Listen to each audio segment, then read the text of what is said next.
دیکھنا بھی حرام، بات چیت بھی حرام، لیکن اتنا کلمہ زبان سے نکالتے ہیں کہ ساتھ جو حرام چیز تھی وہ حلال ہو گئی۔ اب تک دیکھنا بھی حرام تھا، اب ہر طرح خدمت لینا حلال ہو گیا، اور اس سے ہر طرح کام لینا، اپنے استعمال میں لانا، ساری چیزیں حلال ہو گئی اس طرح سے زبان کا ایک کلمہ کہہ دینے کی وجہ سے۔ اور جو آپ کے لیے حلال تھی، آپ کی بیوی آپ کی خدمت میں رہی اور 20-30 برس گزارے، 50 برس گزارے، 15-20 آپ کے بچے بھی ہوئے، اور آپ یہ زبان ٹیڑھی استعمال ہو گئی اور طلاق کا لفظ زبان سے نکل گیا، میں نے 3 طلاق دے دی۔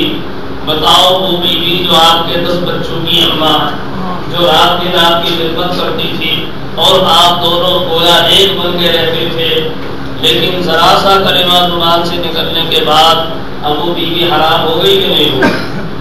بیوی حرام ہو گئی، اس کو دیکھنا بھی حرام، اس سے خدمت لینا بھی حرام، اس کا چھونا بھی حرام، اس کے ساتھ اب ساری چیزیں حرام ہو گئی۔ یہی زبان ہے کہ اس کے ذریعے سے گھر آباد ہوا، اسی سے گھر برباد ہو گیا۔ آپ نے زبان کو صحیح استعمال کیا، دلہن گھر میں آئی، گھر آباد ہوا، 10 بچے ہوئے، کیسا گھر آباد ہو گیا، چہل پہل پورے گھر کے اندر۔ لیکن آپ کی زبان غلط استعمال ہو گئی، ٹیڑھی استعمال ہو گئی، طلاق کا لفظ نکل گیا، اب وہ بیوی آپ کے لیے حرام ہو گئی۔ مکان میں اب آپ اس کو نکالیں گے، وہ اپنے گھر، آپ اپنے گھر، بچے الگ پریشان، وہاں بھی روا پیٹا پڑ رہا ہے، یہاں بھی سب رو رہے ہیں، چلا رہے ہیں، بچے الگ رو رہے ہیں، پریشان ہیں۔ اسی زبان کے غلط استعمال ہونے کی وجہ سے بتاؤ یہاں سے وہاں تک ساری تباہی اور بربادی آ گئی کہ نہیں آ گئی؟ سارا گھر ویران ہو گیا، بچے پریشان ہو گئے، باپ بھی پریشان، اماں بھی پریشان، بچے بھی پریشان، اس گھر کے اندر بھی سب رو ماتم ہے، اس گھر میں بھی ماتم ہے، یہاں سے وہاں تک سب ماتم ہی ماتم ہے، صرف اس لیے کہ زبان صحیح استعمال نہیں ہوئی، زبان کو قابو میں نہیں رکھا، زبان ٹیڑھی ہو گئی، جس کی وجہ سے یہ یہاں سے وہاں تک ساری تباہی اور بربادی کی بربادی آ گئی۔ اگر یہ زبان صحیح ہوتی اور قابو میں ہوتی تو یہ ساری نوبت کیوں آ؟ اسی زبان کی وجہ سے باپ نے کچھ کہہ دیا، بیٹے نے صبر نہیں کیا، میاں باپ بیٹے میں لڑائی ہو جاتی ہے، بھائی بھائیوں میں لڑائی ہو جاتی ہے۔ یہی زبان ہے کہ اس کے ذریعے سے دوستیاں بھی بنتی ہیں، اسی کے ذریعے سے دشمنیاں بھی بنتی ہیں۔ آپ کا گہرا دوست، ہر وقت آپ کے دکھ درد میں آپ کا شریک، لیکن زبان سے غلط لفظ آپ نے کہہ دیا، میاں ہر وقت ہمارے گھر پڑے رہتے ہیں، کچھ کام نہیں کام نہیں، جب دیکھو کھانے کے لیے آ جاتے ہیں۔ کیسا ہی آپ نے کا جگری دوست تھا، جب آپ نے یہ کلمہ کہہ دیا، بتاؤ دوستی باقی رہے گی، ختم ہو جائے گی، ساری دوستی ختم، زندگی بھر کی دوستی ایک کلمے کے ذریعے سے ختم ہو گئی۔ اب تم اس کو بلاؤ بھی تو نہیں آئے گا، بھائی ہم تو محبت میں جاتے تھے، اور وہ تو وہی ہے سال بھی بڑا کمینا آدمی نکلا، اس نے ہماری محبت کی یہ قدر کی، ہم تو زندگی بھر نہیں پھٹک دیں گے اس کی طرح، وہ تو ایسا نالائق آدمی ہے۔ ساری دوستی ختم ایک کلمہ کہنے کی وجہ سے، اور اب کتنا ہی مناؤ تو مننے کا سوال ہے، بس وہی ہو گئی گاڑی۔ یہ اپنا تجربہ ہے، لاکھ تدبیریں کرو لیکن اجڑ جاتا ہے جو دل، اس کی ویرانی نہیں جاتی۔ ایک دفعہ جب دل میں درار آ گیا، اب اس کا بھرنا مشکل ہے، وہ نہیں بھرتا۔ اور یہی زبان ہے کہ اس کے ذریعے سے بڑے دشمن بھی دوست بن جاتے ہیں، اسی زبان کے ذریعے سے۔ آپ کا بہت جانی دشمن، آپ نے اس کو سلام کیا، سلام کر کے آپ نے اس سے معافی مانگی، بھائی مجھ سے بڑی تکلیفیں تم کو پہنچی ہیں، میں بہت شرمندہ ہوں، اور میں نے آپ کی قدر نہیں کی، اور میری وجہ سے آپ کو برابر تکلیف پہنچتی ہے، میں معافی چاہتا ہوں۔ آپ نے اس سے عاجزی کا کلمہ کہا، بتاؤ آپ کا بڑا سے بڑا دشمن، اس کے دل میں نرمی آئے گی کہ نہیں آئے؟ دشمنی ختم ہو کر محبت پیدا ہو جائے گی۔ تو اسی زبان کے ذریعے سے دوستیاں بھی بنی، اسی سے دشمنیاں بھی بنی، اسی سے چیزیں حلال بھی ہوئی، حرام بھی ہوئی، اسی سے ایمان بھی بنا، اسی سے کفر بھی بنا۔ اور اسی زبان سے گھر آباد بھی ہوئے، اسی زبان کے ذریعے سے گھر برباد بھی ہوئے۔ یہی زبان ہے کہ اس سے نیکیوں کا انبار بنتا چلا جاتا ہے، نیکیوں سے نیکیاں جمع ہوتی چلی جاتی ہیں۔ آپ نے قرآن پاک کی تلاوت کی، ایک حرف کے اوپر 10 نیکیاں ملی۔ ایک دفعہ کا سبحان اللہ جنت میں ایک درخت لگا، ایک دفعہ کا الحمدللہ جنت میں ایک درخت لگا، ایک مرتبہ کا اللہ اکبر جنت میں ایک درخت لگا۔ سبحان اللہ الحمدللہ اللہ اکبر 100 مرتبہ پڑھ لیا 300 درخت ہو گئے، اور 100 مرتبہ شام کو پڑھ لیا تو 300 درخت شام کو ہو گئے۔ 600 درخت روزانہ جنت میں آپ کے لگ رہے ہیں، یہ ذرا سا زبان کو صحیح استعمال کر لینے کی وجہ سے۔ آپ نے قل هو اللہ احد 10 مرتبہ پڑھا، حدیث شریف میں آیا ہے کہ جنت میں ایک محل سونے کا تیار ہو گیا۔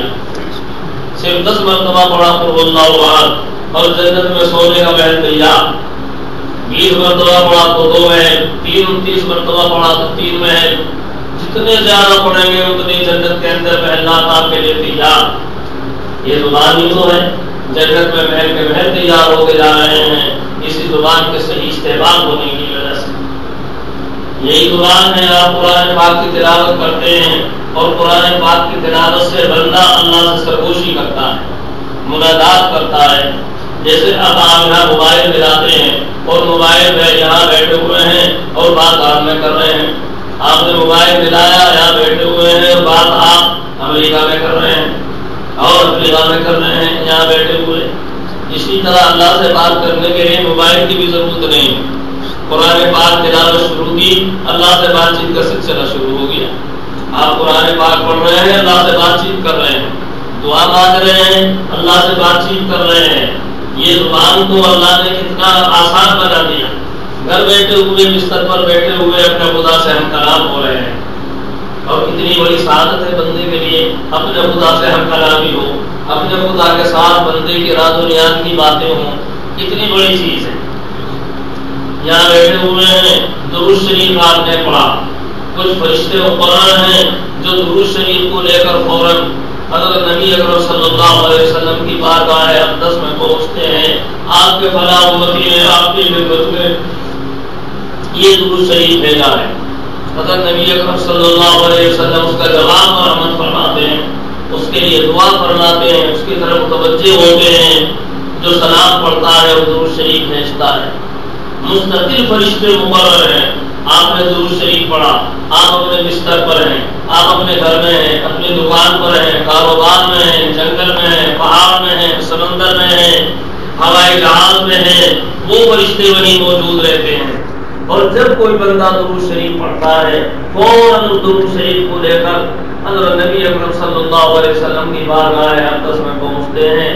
آپ کے فلاح امتی نے یہ درود شریف آپ کی خدمت میں بھیجا ہے، اور حضرت نبی اکرم صلی اللہ علیہ وسلم وہیں سے اس کا سلام کا جواب مرحمت فرماتے ہیں، اس کے لیے دعا بھی فرماتے ہیں اور اس کی طرف متوجہ بھی ہوتے ہیں۔ کتنی بڑی خوش قسمتی ہے، ایک امتی، ناپاک امتی، کمزور آدمی، بوڑھا آدمی اور غریب آدمی اور اس کا توحفہ حضرت نبی اکرم صلی اللہ علیہ وسلم کی بارگاہ اقدس میں پہنچے۔ بتاؤ کیا برکٹنے کی چیز ہے؟ دنیا کا کوئی بڑا آدمی ہو، کوئی ایم پی اور ایم ایل اے اور یا کوئی وزیر، ہم کوشش کرتے ہیں اس سے ہمارا تعلق ہو، ہم اسے کوئی تحفہ دیں، اس کے پاس جائیں، کتنے لوگوں کی خوشامد کریں گے جب ان سے تعلق قائم ہوگا۔ جو عاجز آدمی، ہم جیسا عاجز جو کچھ نہیں کر سکتا، ایسا عاجز آدمی، اس سے تعلق قائم کرنے کے لیے ہم یہ ساری دوڑ دھوپ کرتے ہیں۔ اللہ تعالیٰ اور اللہ کا حبیب، اللہ کا لاڈلا پیغمبر اور ان سے تعلق ہونا کتنی بڑی سعادت، اور آپ ان سے تعلق قائم کرنے کے لیے نہ پیسہ خرچ ہو نہ کپڑے خرچ ہو، گھر بیٹھے ہوئے ہیں، بوڑھا آدمی ہو، جوان ہو، مرد ہو، عورت ہو، کہیں بھی ہو، درود شریف پڑھے اور وہ درود شریف فوراً وہاں بارگاہ اقدس کے اندر پہنچنا۔ کیا برکتنے کی چیز ہے، یہ زبان تو ہے۔ اور جو جتنا درود شریف پڑھے گا، ایک مرتبہ درود شریف پڑھنے پر 10 نیکیاں ملتی ہیں، 10 درجے بلند ہوتے ہیں، 10 گناہ معاف ہوتے ہیں۔ یہ ذرا سی زبان ہی تو ہے، گھر بیٹھے ہوئے، دکان میں بیٹھے ہوئے، کاروبار میں بیٹھے ہوئے، چلتے ہوئے، پھرتے ہوئے، برابر آپ کا تحفہ وہاں پہنچ رہا ہے بارگاہ اقدس علیہ السلام کے۔ اللہ تعالیٰ نے اس زبان کو کتنا قیمتی بنایا، اور یہی زبان ہے اگر غلط استعمال کریں تو اس سے ساری نیکیاں بھی برباد ہو جاتی، ساری نیکیاں برباد۔ یہی زبان ہے، آپ نے کسی بیمار کی بیمار کرسی کی، صبح کے وقت فرمایا کہ 70,000 فرشتے شام تک آپ کے لیے مغفرت کی دعا کرتے ہیں۔